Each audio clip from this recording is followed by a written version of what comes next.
तो व्यूअर्स, ऐसे कोंडाली में एक ऐसे नगर सेवक हमारे साथ जुड़े हैं जिन्होंने ये साबित किया कि अगर आपका वर्क अच्छा है तो आप एक नहीं दो प्रभाग से भी जीत सकते हो। ऐसी शख्सियत हमारे साथ मौजूद है। सब नाम बताएं आपका। मेरा नाम बालकिशन पालीवाल।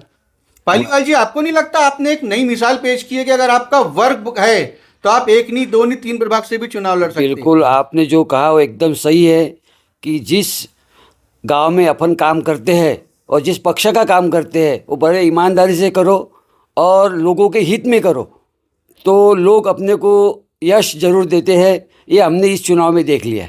क्योंकि इस तरह के हमने कामठी में कुछ इंसिडेंट्स देखे हैं। बहुत सारी चीज़ों में बीजेपी इस बार इतिहास बना रही है, इसमें कोई दो राय नहीं है। कांग्रेस हो या मुस्लिम समाज में अगर एक अच्छा आदमी 2 से 3 जगह से लड़ता है तो मुस्लिम समाज को ये दिमाग में बैठ जाता है कि ये आदमी को चुनाव नहीं जिताना है। लेकिन भारतीय जनता पार्टी से आपने चुनाव लड़ा और आपके वोटर्स ने आपको चुना के दिया, तो कहीं ना कहीं आपका वर्क बोलता है। जरूर जरूर जरूर। हम आज 35 साल से कोंडाली में हम काम कर रहे हैं राजकारण में, और पिछले 10 साल से हम कोंडाली में शेषराव चपले हमारे नेता है, उनके मार्गदर्शन में हम यहाँ पे कार्य कर रहे हैं। और उनके यहाँ पे आज 10 साल से लगातार पंचायत समिति, जिला परिषद, ग्राम पंचायत और आगे के ऊपर के जो चुनाव है उनमें उनका बहुत अहम किरदार रहता है कि इस क्षेत्र से किसको चुना जाए। इसलिए कैसा है, उनके मार्गदर्शन में हम आज तक के यहाँ पे काम करते आए हैं और आगे भी काम करते रहेंगे। उसी बेस पे लोगों ने चापले परिवार को और उनके साथ में जो उम्मीदवार खड़े थे उनको बहुमतों से विजयी करें। अच्छा, अगर आपके दोनों प्रभागों की बात करें तो दोनों प्रभागों में मुस्लिमों का रुझान किस तरह से रहा आपके प्रति? मुस्लिमों का रुझान मेरे इधर 50-50 रहा।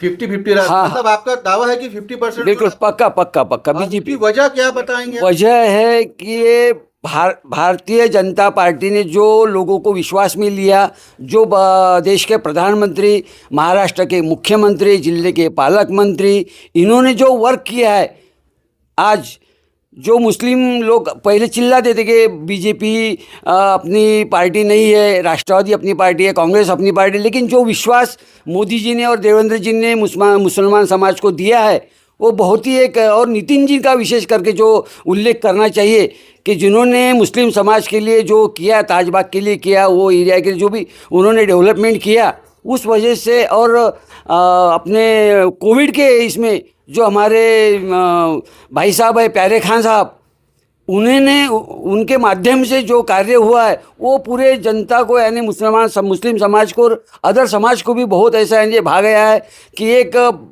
जो पक्ष में काम न करते हुए बाहर रह के एक विश्वासु आदमी, नितिन जी के बारे में जो नितिन जी के प्रति जिनके मन में एक विश्वास है, उन्होंने वो समझकर जो जनता की सेवा की, वो भी एक बहुत बड़ा फैक्टर है कि यहाँ पे मुस्लिम समाज ने हमारे को साथ दिया। अच्छा, आपने नितिन गडकरी जी की बात करी। पूरे हिंदुस्तान में जितना हमारा एनालिसिस है, नितिन गडकरी जी एक वाहिद शख्सियत है जिन्होंने मुसलमानों के सबसे ज़्यादा वोट लेने की शुरुआत करी, और मुस्लिम समाज ने खुल के भारतीय जनता पार्टी का गमछा भी शायद नितिन गडकरी जी के लिए ही पहनना शुरू किया। बिल्कुल बिल्कुल, आप जो बोल रहे हैं इसमें कोई दो राय नहीं है। 100% आप जो बोल रहे हो सही है।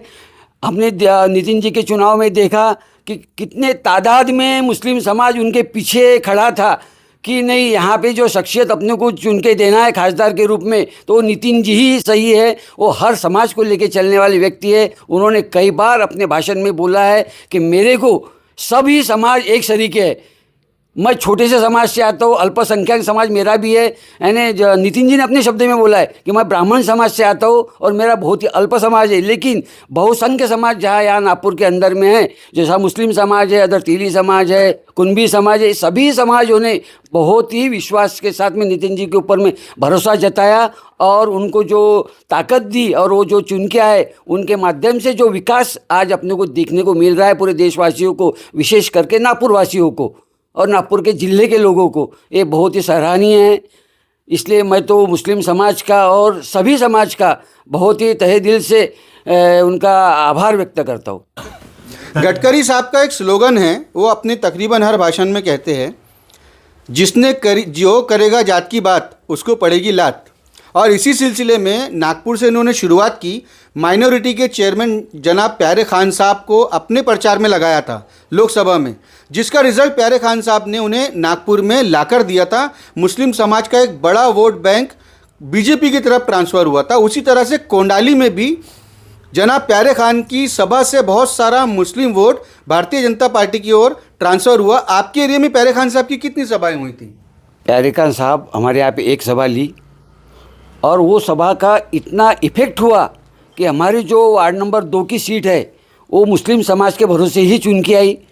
और उसके साथ में जो हमारा बाकी का अदर समाज भी जो है वो उस पर भी प्यारे खान साहब के जो उन्होंने अपने भाषण में जो बताया कि मैंने देश की सेवा की, किस तरह से की, गांव की सेवा किस तरह से किया, और नितिन जी ने जो विश्वास उनके ऊपर डाला वो विश्वास को खरा उतरने के लिए उन्होंने जो कोंडाली, मोआ, नरखेड़, जहाँ जहाँ उनकी आवश्यकता थी पक्ष को, भारतीय जनता पार्टी वहाँ वो गए और अपने पूरे ताकत के साथ में जो प्रयत्न उन्होंने करना था वो पक्ष के लिए किए और उनके बदौलत हमारी बहुत सी सीटें यहाँ पे चुन के आई। उसके लिए भी मैं प्यारे खान साहब का तहे दिल से शुक्रिया अदा करता हूँ। नया फोन लेने के बारे में सोच रहे हो तो सीधे चले आइए ओमकार मोबाइल। यहाँ आपको मिलेंगे सभी ब्रांड्स के नए मोबाइल और वो भी 0% फाइनेंस के साथ, और साथ ही पाइए सरप्राइज गिफ्ट भी।